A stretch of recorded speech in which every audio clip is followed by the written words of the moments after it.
Hey, welcome back for another White Album 2 Doujinshi review. So this one's really cute. It's another multi-character one. Let's get a look at the cover here. It's a sideways cover, so we're gonna hold it this way. So we have Kazusa, and she's crying. So I kind of hate it. I mean, I love it. It's beautiful. It's very gorgeous. I really like the light blue highlights here, but yeah, she's crying. This is the Bittersweet chapter. So sad. So let's take a look. We have the White Album 2, Bittersweet. Now we have multiple different routes. So it says, which route are you going to take? First we have Setsuna, then Mari-san, then Chiaki, then Koharu, and then Kazusa. So it has a little bit of everybody, which I love in a doujin. I mean, I like focused ones too, but it's just more playful. So the theme of this doujin, as the cover kind of says, is bittersweetness. Whether that be the emotion or like a literal bittersweet snack, who knows? I know. So our first chapter is with Setsuna. Setsuna has a beautiful little present from Haruki, and she's just having a nice chat with Io. Now, if you look at the art, actually in this, it's very, very simplified. There's not really much shading. It's certainly not a dot-based shading, but it still is very nice. So then they start talking about what can you give Haruki as a birthday present? And ta-da! She comes up with a necktie, which is very cute. And if you look really close, it's supposed to be Gucci. But for copyright reasons, she called it Douchi. I love that. I really love when brand names are kind of taken and then changed.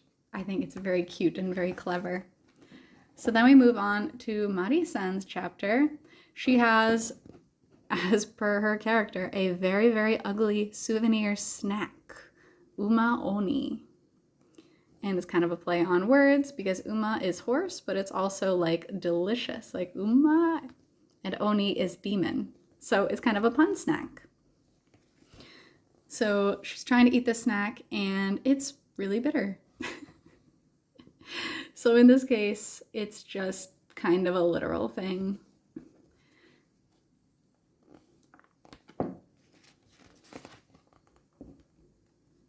And then they keep talking, and as is her usual, she flirts a little bit and gets a little bit angry. I love Mari-san. She's awesome. Then we have Chiaki. Now, Chiaki is here, and her usual happy self. Just kind of in Haruki's apartment when he gets home. You can see his shock. Aww.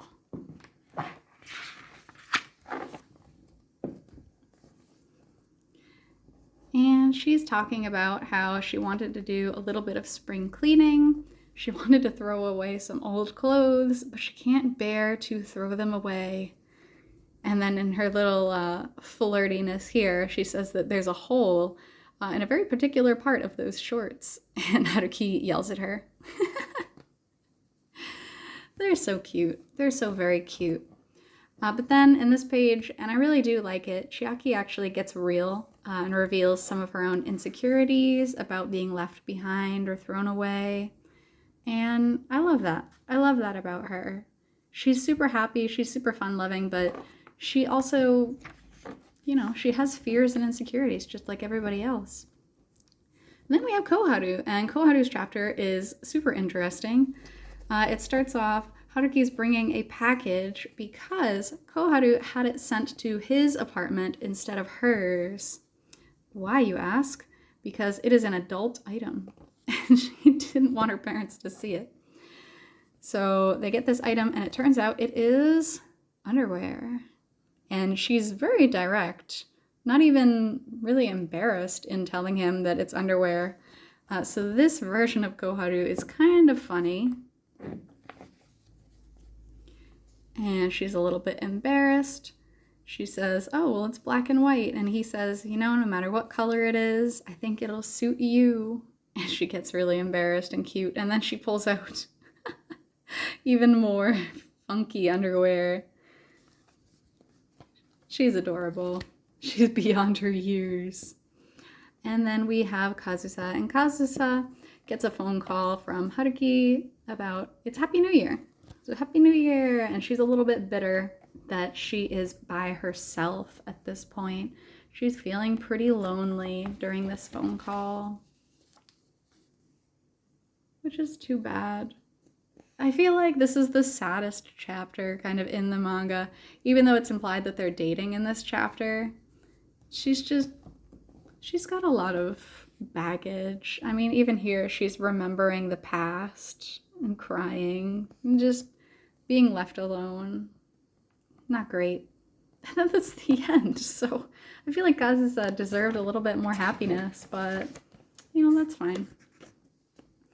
And then her mom calling just to be really pushy, kind of like family is sometimes, talking about Haruki, but she's calling him again the Gita-kun there, calling him literally a guitar.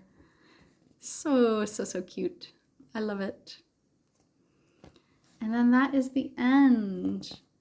And again, he's saying, hey, if you could check out Twitter, might see some other art drawings, please feel free to check it out. Thank you everyone for rating. This is the, again, Kami no Perari, this artist. He does a lot of White Album stuff, so highly recommend checking him out. And then the credits. So this came out in 2020, so pretty recent actually. Came out in 2020. The Circle is Nande mo Iya again, and they also produce a lot of the White Album content. You can reach them on Gmail or check out their Twitter. And that is the end. Look at this, it's so cute. I wish they made it into a charm. It would be really fitting. And book number 13. So that was the Bittersweet chapter. Thank you so much for joining me on this Doujin review. Looking forward to doing another with you next time. Until then, take care.